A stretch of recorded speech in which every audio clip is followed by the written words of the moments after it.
તોડીને મૂકી દીધું હે 1.5 મહિના થયા સાહેબ.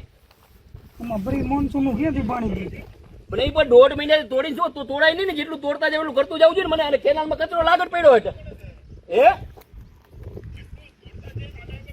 અરે પણ આ કેનાલમાં લાગત પડ્યું હોય અત્યારે તમે વિચાર તો કરો. પણ અઠવાડિયા પહેલા મીટિંગ કરી તો કાંઈ નથી કર્યું. હાઈવે નથી. અરે આ એક પણ બિલ દેતા નહીં મને જોયા વિના.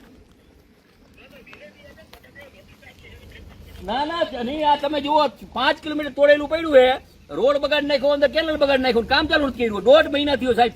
અને હમણાં પાણી છોડવાનું. હા 1.5 મહિનો થયો, આજનું નહીં આવે. અને હમણાં પાણી છોડવાનું હે. હમણાં પાણી છોડવાનું. હવે પાણી 10 દી પછી પાણી છોડવાનું હે. કેવી રીતે કરી શકે? એકવાર તમે વિઝિટ લ્યો હરિપરથી હાદરુગંજ જુઓ એટલે તમને રોય ઉકારો આવી જાય. પ્રજાના પૈસાનો દુરુપયોગ કરવાનો. ના તમે આવો તમારા અધિકારી તમે આવો. હું કેનાલ ઉપર ખરાબ બપોરે 1 વાગે કેનાલ ઉપર આટા મારું 2 વાગ્યા સુધી. હમણાં પાણી જાય માન આપણે 2 મહિના બંધ રાખીએ તો 2 મહિના બંધ રાખી તો આપણે રિપેર તો કરવી જોઈએ ને. તમે હે ને ચીફ એન્જિનિયર તરીકે એક રાઉન્ડ મારો.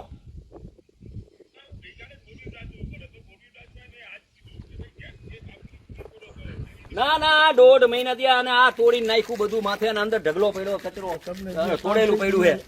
અને આ બધું સાયફનમાં જાય સાહેબ શું થાય મને કયો જોઈ. ઘાસને નો તોડ્યું હોત તો સારું. તમે આ તોડવાની ક્યાં જરૂર હતી? તોડીને તમે બગાડ્યું છે આ બધે તમારા કોન્ટ્રાક્ટર અધિકારી. અને અકલ મહિના કોણ એન્જિનિયર થઈ ગયા આવા? તમે મને સેક્રેટરી નંબર મોકલો. કોણ સેક્રેટરી તમારા? જો તમને અમારો આ વિડિયો પસંદ આવ્યો હોય તો લાઈક કરો, શેર કરો અને સબસ્ક્રાઇબ કરો અને ખાસ બેલ આઇકન પર ક્લિક કરો જેથી તમને નોટિફિકેશન મળતી રહે. ધન્યવાદ.